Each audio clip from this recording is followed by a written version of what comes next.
हाँ बिल्कुल।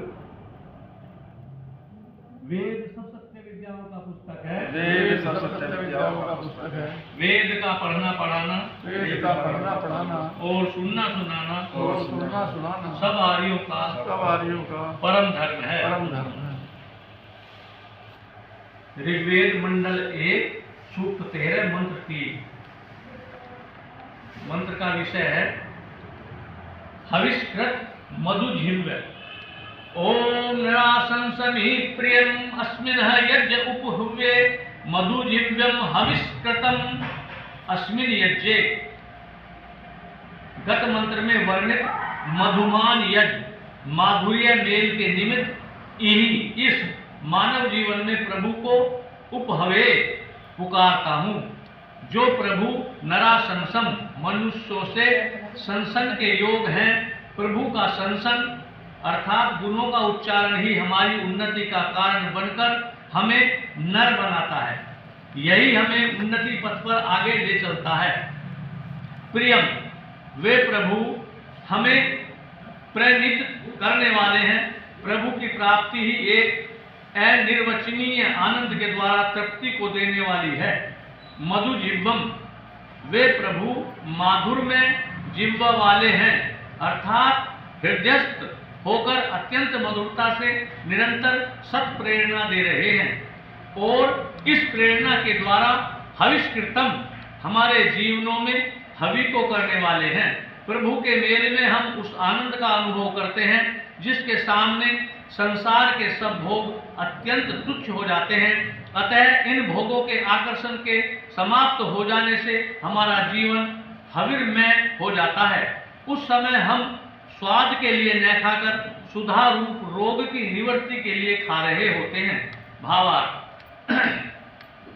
हम नराशंस प्रिय मधुजिह्व हविष्कृत प्रभु का आह्वान करें ताकि उस प्रभु से हमारा मेल हो सके। अगले मंत्र का विषय है सुक्तम रथ। ओम अग्ने सुक्तमे रथे देवाम इडित आवह असी होता मनुरहित है। हे अग्ने, हमारी सब उन्नतियों के साधक प्रभु आप ईडित है। हमसे स्तुति किए हुए सुख तमे रथे, इस अत्यंत उत्तम इंद्रिय रूप घोड़े वाले शरीर रूप रथ में देवान, देवों को आवह सब प्रकार से प्राप्त कराइए। जिस समय हम इस शरीर का रोग आदि के आकर्षण से रक्षण करते हैं और एक एक इंद्रिय की शक्ति को छीन नहीं होने देते, उस समय उस प्रभु की इस धरोहर की रक्षा करने से प्रभु की सच्ची उपासना कर रहे होते हैं। इस पूर्ण स्वस्थ शरीर में और इंद्रियों की शक्ति का उत्तम विकास होने पर प्रभु हमारे हृदयों में दिव्य गुणों का विकास करते हैं। यही देवों का आह्वान है। शरीर अस्वस्थ हो, इंद्रियां जीर्ण शक्तिशाली हो तो वह शरीर दिव्य गुणों का अधिष्ठान बनने की योग्यता नहीं रखता। हे प्रभु, आप होता सब अच्छाइयों के दाता हो। आपकी कृपा से ही सब दिव्य गुण प्राप्त हुआ करते हैं। मनुहित है, ज्ञान के द्वारा आप कल्याण करने वाले हैं।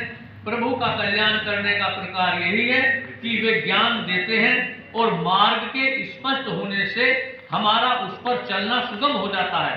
मार्ग पर चलने वाला कभी अवसाद व विनाश को प्राप्त नहीं होता।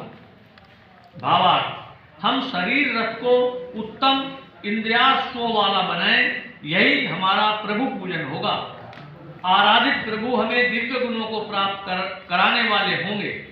सब अच्छाइयों के देने वाले वे प्रभु ही तो हैं। वे प्रभु ज्ञान के द्वारा आराधक का कल्याण करते हैं। अगले मंत्र का विषय है बर्हि अर्थात निर्मल हृदय। ओम स्तनीत बहिरानुषः धष्पुष्टम मनीषिणः यत्रामृतमत्तस्य चक्षुषः। गत मंत्र के अनुसार स्वस्थ शरीर में तथा उत्तम इंद्रियों के होने पर हे मनीषिणः, बुद्धि द्वारा मन पर शासन करने वाले विद्वानों, तुम घृत पृष्ठम निर्मल व देदीप्यमान पृष्ठ वाले बरही वासना शून्य हृदय को आनुषक निरंतर स्त्रीनीत बिछाओ। जैसे विद्वान अतिथि के बैठने के लिए कमरे में निर्मल बिस्तर आसन को बिछाया जाता है, इसी प्रकार इस शरीर रूप घर में, जो कि उत्तम इंद्रिय रूप उपकरणों से सुसज्जित है, उत्तम हृदय रूप आसन को बिछाना है। इस आसन पर किसी प्रकार का मल न हो, यह घृत पृष्ठ देदीप्यमान पृष्ठ वाला हो।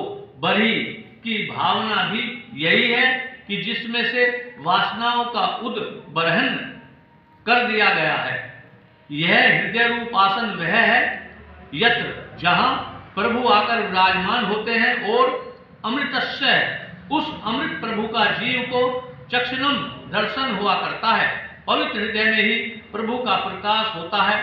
प्रभु सर्वव्यापक है, यह बात ठीक है, यह ठीक ही है कि वे पाषाण आदि में भी हैं, परंतु वहां जीव को प्रभु का दर्शन इसलिए नहीं होता कि उन पाषाण आदि में जीव नहीं है, दृष्टा नहीं है, तो देखेगा कौन?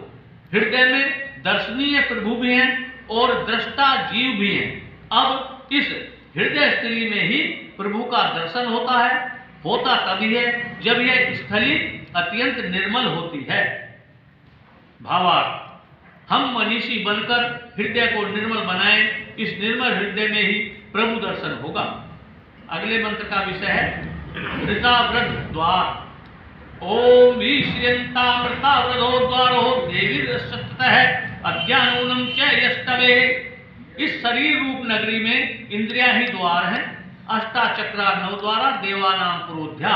यह शरीर रूप देवनगरी 8 चक्रों वाली व 9 द्वारों वाली है। पूर्वे एकादश द्वारम, यह शरीर रूप पूर्व 11 द्वारों वाला है। लो जी, यहाँ 11 द्वार बता रहे हैं, अब 9 द्वारा का मामला खत्म। पर तेरा अष्टाचक्रा 9 द्वारा है तो जोड़ दिए 11 द्वारों वाला है। 2 कान, 2 नासिका छिद्र, 2 आंखें व मुख, ये 7 द्वार हैं। 2 अधोद्वार वायु व उपस्थ मिलकर ये 9 हो जाते हैं। नाभि व ब्रह्मरंध्र के मिलने पर इनकी संख्या 11 हो जाती है। जोड़ दिए। ये द्वार है, ये द्वार है इंद्रिय द्वार। विश्रंताम, विशेष रूप से पुरुष का आश्रय करने वाले हों। ये द्वार पुरुष में ऋताव्रत है, ऋत का वर्धन करने वाले हों, अर्थात एक एक इंद्रिय ठीक कार्य करने वाली हो। ये द्वार देवी प्रकाश में हो, एक एक ज्ञानेन्द्रिय अपने अपने विषय का ठीक प्रकार से प्रकाश करे। असश्चतः, ये इंद्रिय द्वार विषयों से चिपक न जाएं। आसक्ति ही तो सब उन्नतियों व विकासों को समाप्त करने वाली है। इस प्रकार ऋत का वर्धन करने वाले, नियमितता से कार्यों को करने वाले, प्रकाश में अनासक्त होकर विषयों में विचरने वाले इंद्रिय द्वार इसलिए हमारा आश्रय व सेवन करें कि हम अद्या, आज से ही, अभी से ही, नूनम, निश्चय पूर्वक, यष्टवे, यज के लिए हो, हमारा जीवन यजशील हो जाए। इंद्रियों के ऋतावृद्ध होने का अभिप्राय यही तो है कि वे यज में प्रवृत्त हैं। असश्चतः, वे भोगों से निवृत्त हैं। अतएव देवी प्रकाश में है। ऐसे ही इंद्रिय द्वार हमारे जीवन को यज्ञमय बनाने में सहायक होते हैं। भावार्थ, हमारी इंद्रियां ऋतावृद्ध, देवी तथा असश्चत हो, ताकि हमारा जीवन अभी से यज्ञमय हो जाए।